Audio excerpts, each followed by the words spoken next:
Student, स्वागत है आपका आईसीटी वर्चुअल क्लासेस में। मैं हूं कविता, आपकी बायो टीचर। उम्मीद करती हूं आप सभी अच्छे होंगे और स्वस्थ होंगे। तो क्लास स्टार्ट करेंगे अपना चैप्टर, और चैप्टर में हम डिस्कस कर रहे हैं ह्यूमन रिप्रोडक्शन। ह्यूमन रिप्रोडक्शन में आपने क्या क्या चीजें समझी हैं, एक बार आप लोग रिवाइज कर लेंगे।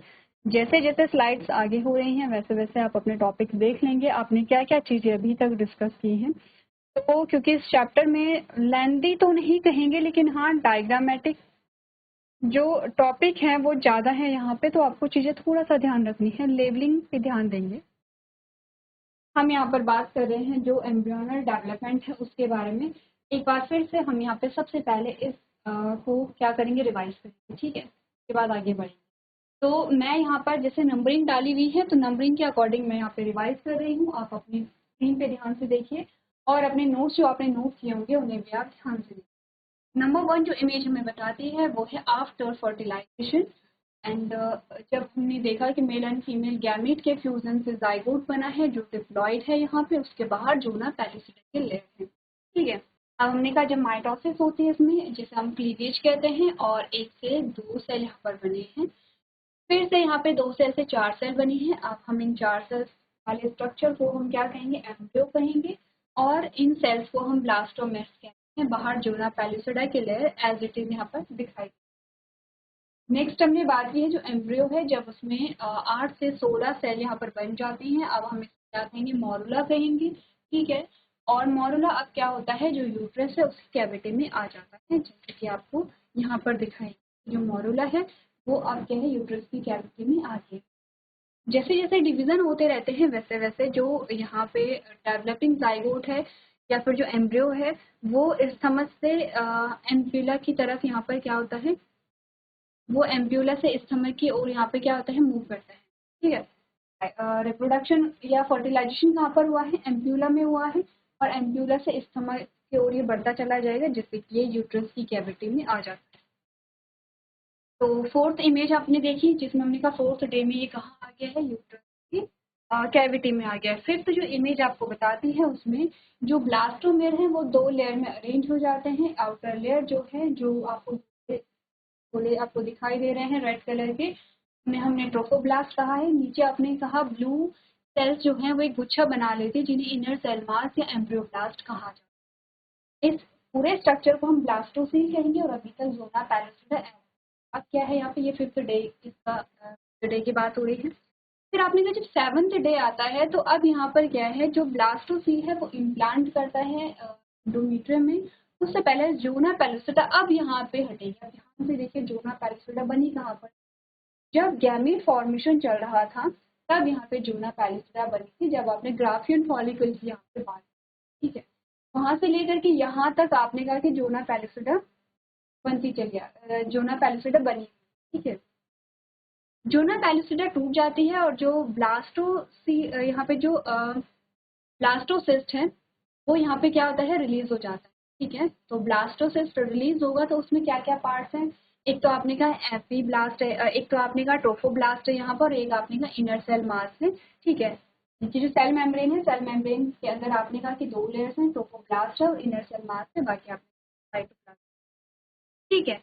उसके बाद 6th इमेज की हम बात करें। 6th इमेज अब क्या हो जाती है, एंडोमेट्रियम में आ जाती है, जो आपको यहाँ पर दिखाई गया है। एंडोमेट्रियम में आपने कहा जो ट्रोफोब्लास्ट है वो एचसीजी हार्मोन रिलीज करेगा जो कॉर्पस ल्यूटम बनाए रखता है, जिससे corpus luteum oestrogen and progesterone release करती रहेगी और एंडोमेट्रियम को यहाँ पे बनाती रहेगी। एंडोमेट्रियम क्योंकि यहाँ पे क्या करता है, अब जो ग्लाइकोजन है उसका फॉर्मेशन करता है जो ब्लास्टोसील में यहाँ पे स्टोर होता है। जब हमने 5th इमेज को देखे, 5th इमेज में हमने क्या बोला था कि जब यहाँ पर जो ब्लास्टोसिस्ट है वो यूट्रस की कैविटी में आता है तो वहीं पे जो एंडोमेट्रियम है वो ग्लाइकोजन सिक्रीट कर रहा होता है, और ये ग्लाइकोजन ब्लास्टोसील में क्या आ जाता है, यहाँ पे ब्लास्टोसील में स्टोर हो जाता है, ब्लास्टोसील में आ जाता है, ठीक है। अब क्या हुआ, 7th डे में क्या होता है, एंडोमेट्रियम में जब इम्प्लांटेशन हो गई है पूरी, तो अब हमने देखा कि जो यहाँ ब्लास्ट है उसमें डिवीजन होता है, ये 2 लेयर में डिवाइड हो जाते हैं। आउटर लेयर है जिसे हमने क्या कहा था यहाँ पर, सिंशियोट्रोफोब्लास्ट, जिसमें आपने कहा बहुत सारे न्यूक्लियस है यहाँ पे, कैरियोकाइनेसिस या साइटोकाइनेसिस बनी हुई है, और इनर लेयर जिसे हम साइटोट्रोफोब्लास्ट कहा। इसी के साथ हमने कहा इनर सेल मास भी 2 लेयर में बढ़ जाती है, जिसे एपीब्लास्ट और हाइपोब्लास्ट हमने कहा। 7th इमेज जो हमारे, क्लियर है इतना, आगे बढ़े। अब देखिए यहाँ पर भी हम नंबरिंग करते हैं जिससे कि हमें रिवीजन करने में। 8th इमेज, 9th, यह 10th। अब ये इमेज जो है ये इस यहाँ पे बनाई गई थी क्योंकि ये यहाँ पे एक्चुअल इमेज नहीं बनी थी, तो हम इसे 7th इमेज कह देते हैं, ठीक है, क्लियर है। अब यहाँ पे रिवाइज करें। अब आएंगे 8th जो हमारी इमेज आती है उसमें, इसमें क्या होता है, 8th इमेज जो हमारी है वो तो सेम है, एज इट इज है। 8th इमेज जो हमारी है वो यही है, 7th।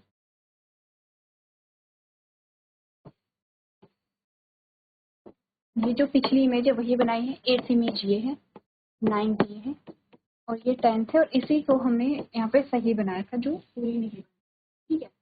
7th इमेज पे हम आएंगे। हमने कहा कि यहाँ पे क्या बना है, सिंशियोट्रोफोब्लास्ट है जो येलो कलर की बाहर की लेयर है, रेड कलर की दूसरी लेयर है, उसे हमने क्या कहा था, साइटोट्रोफोब्लास्ट कहा था। इनर सेल मास 2 लेयर में डिवाइडेड है।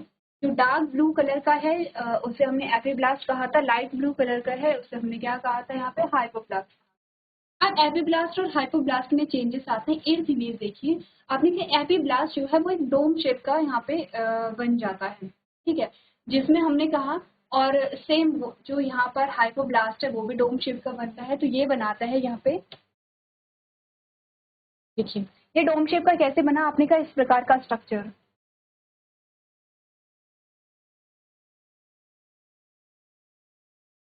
इस प्रकार का स्ट्रक्चर यहाँ पे बन जाता है। तो आपने कहा इसे तो हम क्या कहेंगे, ये तो एपिब्लास्ट की ही सेल है, लेकिन ये जो सेल्स बनने लगती हैं, ये जो नई सेल्स यहाँ पर हैं, इन्हें हमने एमनियन कहा था। ये क्या है, एमनियन कैविटी है जिसमें एमनियन फ्लूइड भरा हुआ है।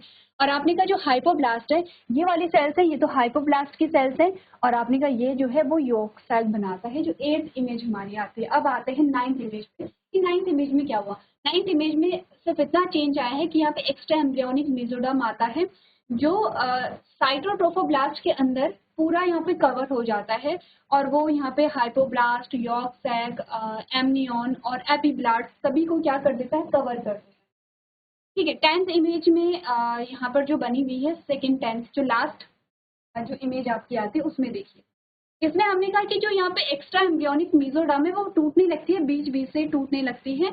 और कैसे टूटती है, एक तो ये यहाँ पर साइटोट्रोफोब्लास्ट को कवर करती है ये वाला, दूसरा आपने कहा ये यॉर्क सैक को और जो एमनियन है उसे यहाँ पे कवर करती है, और एक आपने कहा यहाँ पर ये जो डंडीनुमा संरचना है ये रह जाती है, ठीक है। इस डंडीनुमा संरचना को हम फ्यूचर अम्बिलिकल कॉर्ड कहते हैं, ठीक है। और अगर हम बात करें यहाँ पे सिंशियोट्रोफोब्लास्ट की, साइटोट्रोफोब्लास्ट की और एक्स्ट्रा एम्ब्रियोनिक मेसोडर्म, ये जो 3 लेयर हैं, ये 3 लेयर मिलकर के बनाती हैं कोरियन। कोरियन ही आगे चल करके प्लेसेंटा बनाता है, जो हमने प्रीवियस लेक्चर में पढ़ लिया है कि प्लेसेंटा बन चुका है। अब आगे बढ़ी, प्लेसेंटा बन चुका है। 10th इमेज थी आपकी। अब ये क्या है, 11 13 11th image, 11th image same है, 10th इमेज 11 है, ये 12 है। 10th इमेज हमारी सेम है जो हमने अभी तक समझा है कि जो एक्स्ट्रा एम्ब्रियोनिक मेसोडर्म है, एक तो ट्रोफोब्लास्ट को अंदर से कवर कर रही है, एक आपने कहा कि जो यहाँ पर एपिब्लास्ट और हाइपोब्लास्ट है कवर कर रही है, और एपिब्लास्ट और हाइपोब्लास्ट से जुड़ी हुई एक जो डंडी है वो नीचे की ओर जुड़ी हुई है, जिसे हमने फ्यूचर। अब होता क्या है, ये तीनों लेयर, कौन कौन सी तीनों लेयर, सिंशियोट्रोफोब्लास्ट, साइटोट्रोफोब्लास्ट और एक्स्ट्रा एम्ब्रियोनिक मेसोडर्म, ये तीनों लेयर उंगलीनुमा संरचनाएं बनाती हैं। आप 11th जो इमेज है उसे देखिए, उंगलीनुमा संरचनाएं बनाती हैं। आपने क्या इस संरचना को कोरियन कहते हैं, और इस उंगलीनुमा संरचना को कोरियोनिक विलाई कहते हैं। विलाई शब्द आपने पढ़ा था जब आप डाइजेशन पढ़ते हैं, क्लास 11th में आपने पढ़ा है, ठीक है। इससे पहले भी आपने क्लास 10th में यहाँ पर पढ़ा है, इससे पहले भी आपने यहाँ पर 7th क्लास में पढ़ा है, तो डाइजेशन आप कई बार पढ़ चुके हैं, विलाई शब्द से आप परिचित हैं। विलाई शब्द कहाँ पर आते हैं, जहाँ पर फिंगर लाइक स्ट्रक्चर आते हैं, उंगली नुमा संरचनाएं आती हैं, वहाँ पे विलाई शब्द आता है।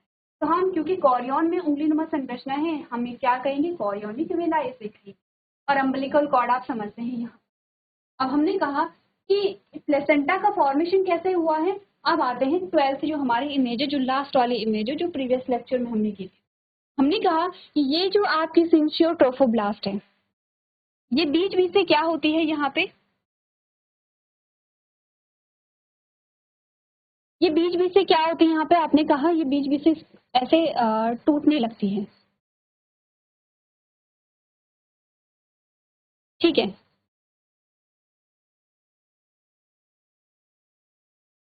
टूटने लगते हैं इस प्रकार से।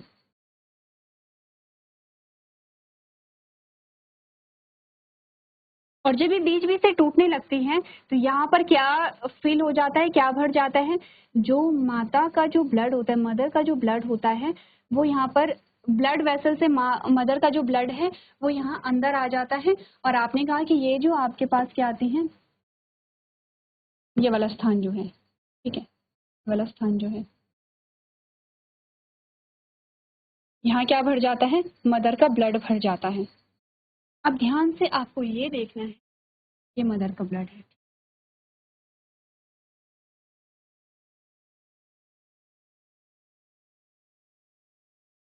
अब पूरा प्लेसेंटा बन चुका है। तो प्लेसेंटा एक्चुअली में किन किन चीजों से बना है, कोरियोनिक विलाई प्लस मदर का जो ब्लड है, इससे प्लेसेंटा बन चुका है, ठीक है, इस प्रकार से।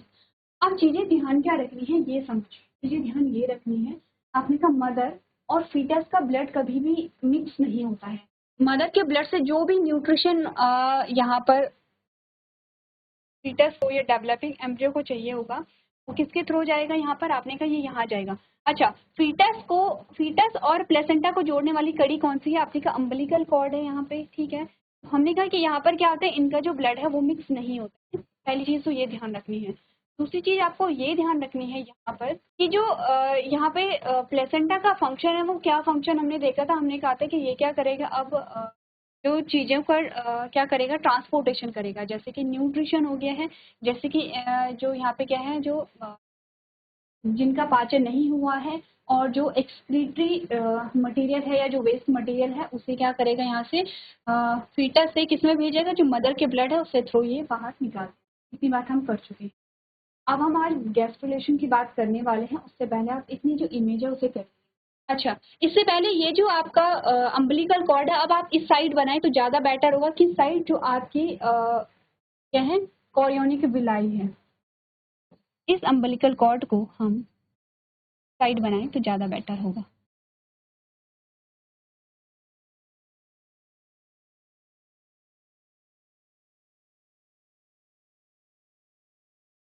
ठीक है, साइन समझने के लिए ठीक था, लेकिन अब आप क्या करेंगे, यहाँ पर इस प्रकार से बनाएंगे। ये आपकी अम्बिलिकल कॉर्ड ये है।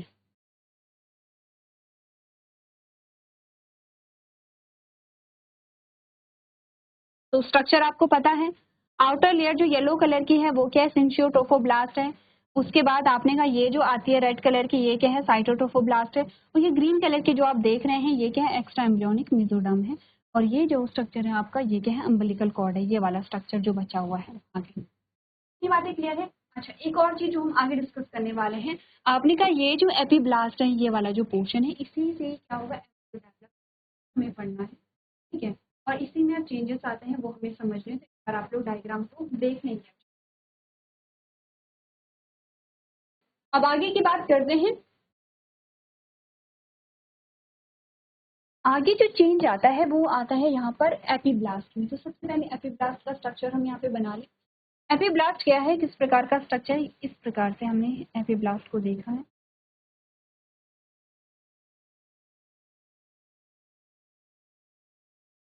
इसमें जो एपीब्लास्ट की ये जो स्ट्रक्चर है, इसमें क्या होता है कि ये जो लेयर है ये ऊपर की ओर जाने लगती है, और आपने कहा कि एक स्ट्रक्चर बनाती है। कैसे, देखिए,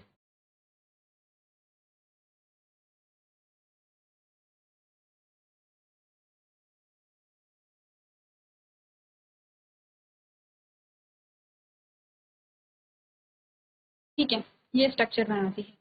यहाँ पर तो है एपीब्लास्ट,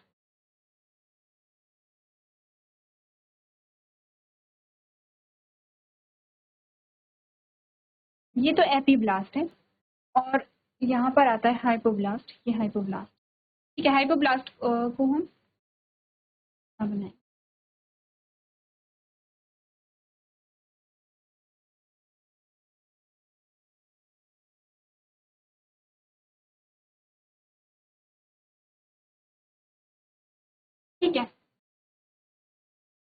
सबसे पहले इनके नाम लिख लेते हैं। ये है आपका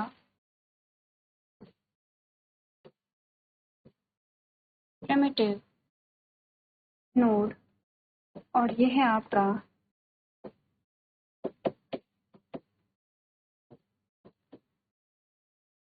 प्रिमिटिव स्ट्रीक। ठीक है, ये नाम है। ठीक है, बाकी ये आपने कहा कि ये एपिब्लास्ट है, ये हाइपोब्लास्ट है। अब सबसे पहले ध्यान रखिए, यहाँ से इसका स्ट्रक्चर हमने बनाया है एपिब्लास्ट का। ठीक है, यहाँ से हो गया है। अब आपने का पार्ट्स जो हैं वो बनने लगेंगे। तो प्रिमिटिव जो नोड है इससे बनेगा हेड। इससे क्या है, जो हेड वाला पोर्शन है बनेगा, और प्रिमिटिव स्ट्रिक से जो बनेगा वो बनेगा जो लेग वाला पोर्शन है, लेग। ठीक है, जो क्या है, बॉटम वाला पोर्शन है। क्लियर है। इसके अलावा क्या होता है कि जो एपिब्लास्ट की जो सेल्स हैं यहाँ पे,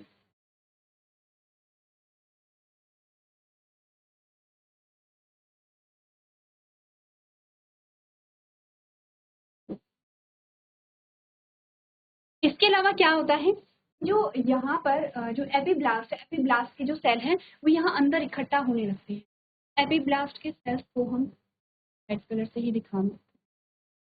ये है एपिब्लास्ट की सेल, जो यहाँ पर क्या होती है, अंदर इकट्ठा होने लगती है। ये एपिब्लास्ट की सेल एक आउटर लेयर भी बना लेती है यहाँ पर प्रकार से। एक तो यहाँ पर भी क्या बना लेती हैं, आउटर स्ट्रक्चर बना लेती हैं। इसके अलावा ये एपिब्लास्ट की सेल क्या करते हैं, जो हाइपोब्लास्ट है, हाइपोब्लास्ट को क्या कर देते हैं, डिजनरेट कर देती है और यहाँ पर एक लेयर बना लेती है इस प्रकार से। ये हाइपोब्लास्ट था। ठीक है, और इसने हाइपोब्लास्ट को डिजनरेट करके यहाँ पर भी एक लेयर यहाँ पर फॉर्म करती है। यहाँ पर आपकी 3 लेयर बन जाते हैं जिसे गैस्ट्रुलेशन कहते हैं। फॉर्मिंग ऑफ 3 लेयर कौन कौन सी, आपने कहा ectoderm, endoderm and mesoderm. Ectoderm, mesoderm और एंडोडर्म अगर हम सीक्वेंस वाइज करें। ठीक है, यहाँ पर 3 लेयर्स का फॉर्मेशन होता है। तो अगर हम इन लेयर्स का लेवलिंग यहाँ पर करें, अगर हम इसकी लेवलिंग यहाँ पर करें, ठीक है,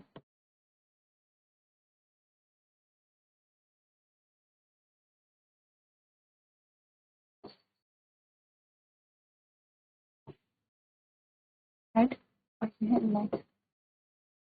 ठीक है, अगर हम इसकी लेवलिंग करें, ये जो लेयर्स हैं ये बनाती हैं यहाँ पर एक्टोडर्म। एक्टोडर्म कंफ्यूज नहीं करना है, ऊपर वाली लेयर अलग है और नीचे वाली। आपने कहा ये वाली जो लेयर है ये बनाती है मेसोडर्म।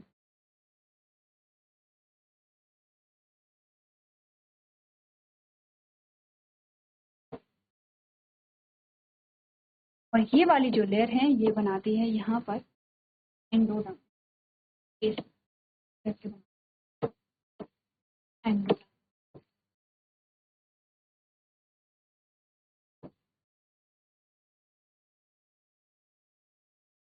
हमारे पास यहाँ पर 3 जोन लेयर बन गई हैं। हमने कहा कौन कौन सी वो लेयर्स हैं, यहाँ एक्टोडर्म है, मेसोडर्म है और एंडोडर्म। इनके फंक्शंस हम यहाँ पर देखेंगे कि इनसे क्या क्या चीजें बनती हैं। सबसे पहले आप इतना जो डायग्राम है उसे नोट कर लीजिए। चलिए, आपने नोट कर लिया होगा। अब हम डिस्कस करें यहाँ पर कि फंक्शन किसका क्या है। अगर हम बात करें एक्टोडर्म के बारे में, जो एक्टोडर्म है वो यहाँ पे क्या बनाता है।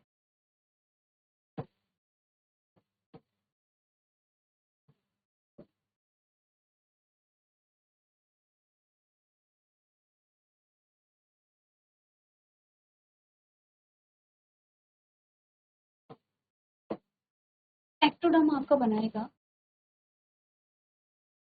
Nervous tissue. चीजें थोड़ा थोड़ा याद आ रही हैं, नर्वस टिश्यू। अगर हम बात करें ह्यूमन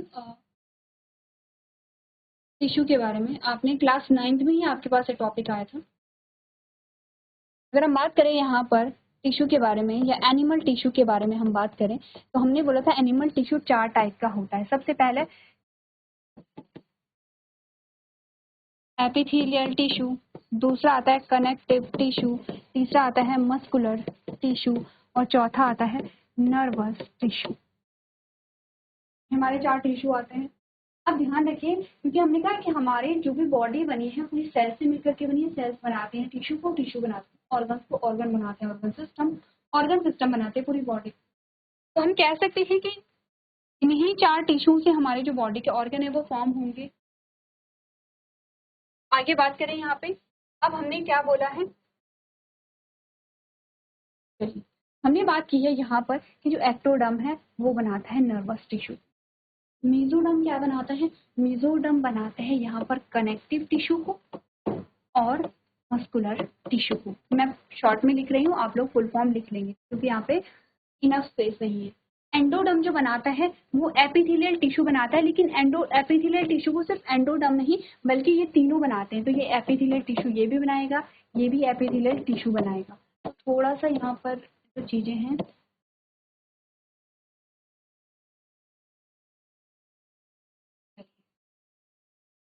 आप समझिए, आपकी जो 3 लेयर्स हैं उनकी इंपॉर्टेंस क्या है यहाँ पे। और ये जो पूरी प्रोसेस चल रही है, ये जो फॉर्मेशन ऑफ 3 लेयर्स और गैस्ट्रुलेशन, ये 3rd वीक में हो रहा है, ठीक है। फर्स्ट वीक में क्या हुआ, जो फर्स्ट वीक था, फर्स्ट वीक में हुआ implantation 7th day. Second week तक आपने कहा कि क्या क्या बना है, सेकेंड वीक में ये सारी चीजें बन गई हैं, जिसमें हमने बात की है यहाँ पर एपिब्लास्ट है, हाइपोब्लास्ट है, एम्नियोन है, यहाँ पर आपने कहा कॉरियन है, कॉरियोनिक विलाई है, प्लेसेंटा है, अम्बिलिकल कॉर्ड है। तो हमने कहा कि सेकेंड वीक में ये सब बन गया, 3rd वीक में ये प्रोसेस चल रही है, ठीक है, जिसमें एक्टोडर्म, मेसोडर्म और एंडोडर्म का फॉर्मेशन हो गया है। अब इसके आगे के प्रोसेस पढ़ने से पहले थोड़ा सा हम बात कर लेंगे यहाँ पर प्लेसेंटा के बारे में, ठीक है। प्लेसेंटा जो करता है कुछ हार्मोन रिलीज करता है, जैसे कि हार्मोन्स के बारे में, प्लेसेंटा जो है कुछ हार्मोन्स रिलीज करता है, जैसे HCG, जैसे HPL, जैसे एस्ट्रोजन, जैसे प्रोजेस्टेरॉन, ठीक है, जैसे प्रोजेस्टेरॉन। और ये वो हार्मोन है जो कि ड्यूरिंग प्रेगनेंसी ही यहाँ पे क्या होते हैं, रिलीज, ठीक है।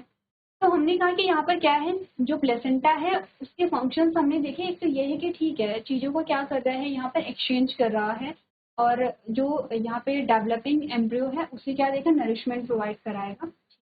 दूसरा कि जो उसका जो वेस्ट मटेरियल है वो भी वहाँ से मदर के जो ब्लड है उसमें ऐड करें। नेक्स्ट हमने जो बोला है, ये क्या करता है, कुछ हार्मोन रिलीज करता है, जैसे कि HCG तो आप जानते हैं कि ये क्या करेगा, यहाँ पे कॉर्पस ल्यूटम को बनाए रख रहा है, जो हमने पहले भी बात की थी। HPL क्या करेगा यहाँ पर, आपने कहा ये मेमरी ग्लैंड को क्या करेगा यहाँ पे, इसकी जो ग्रोथ है, मेमरी ग्लैंड है उसकी जो ग्रोथ है वो वहाँ पर क्या करेगा, इनिशिएट करेगा, जिससे कि मिल्क प्रोडक्शन हो सके आफ्टर पार्चुलेशन। पार्चुलेशन के बाद आपने कहा मिल्क प्रोडक्शन हो, इसीलिए ये क्या करता है, मेमरी ग्लैंड को यहाँ पे डेवलप करता है, ठीक है। एस्ट्रोजन और प्रोजेस्टेरॉन आप इसे क्या है, वेल नोन। अब हमने कहा हार्मोन्स लाइक HCG, जिसका फुल फॉर्म है ह्यूमन कोरियोनिक गोनाडोट्रोपिन, ठीक है। HPL की फुल फॉर्म क्या है, ह्यूमन प्लेसेंटल लैक्टोजन, ठीक है। लैक्टोजन वर्ड ही क्या है, ये मिल्क से रिलेटेड है। एंड रिलैक्सिन, अब रिलैक्सिन जो है वो ओवरी के थ्रू यहाँ पर क्या होता है, रिलीज होता है, लेकिन रिलैक्सिन जो है वो लास्ट में होता है, लास्ट में यानी कि जब पार्चुलेशन होने वाली होती है तो रिलैक्सिन तब रिलीज होता है। रिलैक्सिन के एक्चुअली में काम किया कि जो बर्थ कैनाल है उसमें आपने कहा कि वो क्या करता है, यहाँ पर उसे रिलैक्स करता है, जिससे कि वो क्या हो सके, यहाँ पर कॉन्ट्रैक्ट ना रहे, रिलैक्स हो सके, और जिससे कि बर्थ कैनाल जो है उसकी जो विड्थ है वो यहाँ पर ज्यादा हो सके या बढ़ सके। आपने कहा relaxing are produced in woman only during pregnancy by placenta, ठीक है। ये वो हार्मोन है जो कि यहाँ पर क्या होते हैं, प्रेगनेंसी के दौरान ही रिलीज होते हैं। इसके अलावा और भी हार्मोन है, उनका सिक्रेशन बढ़ जाता है, जितने भी हार्मोन है उनका जो अमाउंट है, उनका जो सिक्रेशन है वो बढ़ जाता है, लेकिन कुछ ऐसे हार्मोन है जो सिर्फ प्रेगनेंसी के दौरान ही रिलीज होते हैं, वो ये है। अब आपसे क्वेश्चन ये भी पूछा जाता है कि प्रेगनेंसी के टाइम से रिलीज होने वाले हार्मोन्स कौन कौन से हैं, तो ये ध्यान रखना है। हमने कहा after implantation the inner cell mass embryo, inner cell mass क्या है, एम्ब्रियो है, हमने कहा क्योंकि इनर सेल मास ही क्या हुआ था, एपिब्लास्ट और हाइपोब्लास्ट में डिवाइड हुआ था, और एपिब्लास्ट से ही हमने कहा क्या बनेगा, यहाँ पे फीटस बनेगा। तो इनर सेल मास या एम्ब्रियोब्लास्ट भी इसे कहते हैं। Differentiate into outer layer called ectoderm and inner layer called endoderm. A mesoderm soon appears between ectoderm and endoderm. तो एक्चुअली में इन्होंने बहुत शॉर्ट में देखा है, जैसे हमने क्या बोला था, हमने कहा था एपिब्लास्ट बना, फिर हाइपोब्लास्ट बना, एपिब्लास्ट से फिर आपने क्या एमनियॉन बना है, यहाँ पे क्या है, यहाँ पे जो कैविटी है जिसमें क्या है एमनियोटिक फ्लूइड यहाँ पे भरा हुआ है। हमने कहा जो हाइपोब्लास्ट है उससे क्या बना है, यॉर्क सेल बना है। उसके बाद हमने कहा कि जो एक्स्ट्रा जो एम्ब्रियोनिक मेसोडर्म है वो यहाँ पर आया है जिससे अम्बिलिकल कॉर्ड का फॉर्मेशन हुआ है। उसके बाद हमने कहा कि जो यहाँ पर एपिब्लास्ट है, एपिब्लास्ट में आपने क्या एक स्ट्रक्चर बनता है, जो लेयर है वो ऊपर की ओर जाने लगती है जिसे हमने क्या कहते हैं primitive node and primitive streak का फॉर्मेशन होता है। अब जो एपिब्लास्ट की सेल है वो क्या हो जाती है, उसके अंदर जाने लगती है जो कि एक्टोडर्म बनाती है। एक लेयर बाहर अरेंज हो जाती है जो मेसोडर्म बनाती है, और एक ये क्या करता है जो हाइपोब्लास्ट है उसे डिस्ट्रॉय कर देता है, एक लेयर बना देता है जिसे हम एंडोडर्म कहते हैं। तो पहले एक्टोडर्म और एंडोडर्म बनेगा, उसके बीच में क्या होगा, यहाँ पे मेसोडर्म का फॉर्मेशन होगा। तो ये शॉर्ट में आपको बता रखा है, ठीक है। आपने कहा these three layers give rise to all tissue, यही जो 3 लेयर है ये सारे टिश्यू का, सारे ऊतकों का निर्माण करेंगे। एपिथेलियल टिश्यू का, कनेक्टिव टिश्यू का, मस्कुलर टिश्यू का, नर्वस टिश्यू का। कनेक्टिव टिश्यू में क्या क्या पढ़ा था, आपने पढ़ा था एरियोलर टिश्यू है, एडिपोज टिश्यू है, आपने ब्लड पढ़ा था, आपने बोन पढ़ा था, आपने लिम्फ पढ़ा था यहाँ पर, ठीक है। तो आपने कहा कि यहाँ पर आपके क्या आते हैं, सारे जो कनेक्टिव टिश्यू है वो यहाँ पर आते हैं। एरियोलर और एडिपोज टिश्यू आपने बात की थी, जिसमें आपने टेंडोन और लिगामेंट की भी बात की है, ठीक है। टेंडोन और लिगामेंट का काम क्या है, ये बोन को बोन से और बोन को मसल से कनेक्ट करने का काम यहाँ पर करते हैं। वहीं हमने बोन की भी बात की थी यहाँ पर कि जो बोन है उसका फॉर्मेशन कैसे होता है, ब्लड है, ब्लड का फॉर्मेशन कैसे होता है, ठीक है। तो ये सारे कनेक्टिव टिश्यू हमारे पास आते हैं। वैसे मसल्स के बारे में बात की, कार्डियक मसल्स हैं, स्मूथ मसल्स हैं, ठीक है। तो हमने कहा कि यहाँ पर क्या आती हैं, अलग अलग टाइप की जो मसल्स हैं, जैसे कि कार्डियक जो हमने हार्ट के बारे में बात किया, स्मूथ जो आपके विसरल ऑर्गन है, स्केलेटल मसल्स जो आपके मूवमेंट के लिए रिस्पॉन्सिबल है। कार्डियक मसल्स है, स्मूथ मसल्स है, स्केलेटल मसल्स है। लास्ट जो हमारे पास आया था वो है नर्वस टिश्यू, जो कि पूरे नर्वस सिस्टम का फॉर्मेशन करेंगे, ठीक है। तो हमने कहा यही 3 लेयर हैं जो हमारी सारे टिश्यूज को यहाँ पे क्या करती हैं, बनाती हैं। Organs in adult. It is important to note that the inner cell mass contain a certain cells called as stem cells. आपने कहा inner cell mass में कुछ stem cells होती हैं, क्या होती हैं stem cells, which have the potency to give rise all the tissues and organs. आपने कहा ये stem cells वो होती हैं जो बहुत तेजी से डिवाइड करती हैं और इनमें इतनी क्या होते हैं, यहाँ पे एबिलिटी होती है, ये इतनी पोटेंसी होती है कि ये क्या करते हैं, सारे टिश्यू को फॉर्मेशन यहाँ पर कर सकते हैं, ठीक है। क्लियर है इतनी बात। तो यहाँ पर काफ़ी हद तक चीज़ें आप समझ चुके हैं और आगे हमें बढ़ना है कि यहाँ पर जो पार्चुलेशन है उस टाइम पे क्या क्या चेंजेस होते हैं। इसके अलावा आपके पास ये भी चीज़ें आती हैं कि जब 3rd वीक की बात चल रही तो 4th वीक में क्या बना, 5th वीक में क्या बना, 6th वीक में क्या बना। वीकली आपके पास आता रहता है कि जैसे ट्राइमेस्टर आते हैं, 3 ट्राइमेस्टर आएंगे, फर्स्ट ट्राइमेस्टर में क्या हुआ, सेकेंड ट्राइमेस्टर में क्या हुआ, एंड 3rd ट्राइमेस्टर में क्या होता है। ये आप एक बार घर से पढ़ करके लेके आएंगे, क्योंकि वहाँ पर आपको यही बताया जाएगा कि इस टाइम पे इन ऑर्गन्स का फॉर्मेशन होता है, इस टाइम पे इन ऑर्गन्स का फॉर्मेशन होता है। डिटेल में आप तब यहाँ पे पढ़ेंगे जब आप यहाँ पे मेडिकल फील्ड में जाते हैं, तब आप और डिटेल में पढ़ते हैं, ठीक है। अब हम बात करेंगे आगे, पार्चुलेशन जब होती है, जो डिलीवरी का टाइम होता है, उसमें क्या क्या चेंजेस आते हैं इसके बारे में हम डिस्कस करेंगे। तो अभी तक जो भी चीज़ें हमने यहाँ पे पढ़ी हैं वो आप लोग रिवाइज करके देखे आएंगे। आज के सेशन में हम इतना ही करेंगे। अभी तक क्लास में बने रहने के लिए आपका धन्यवाद।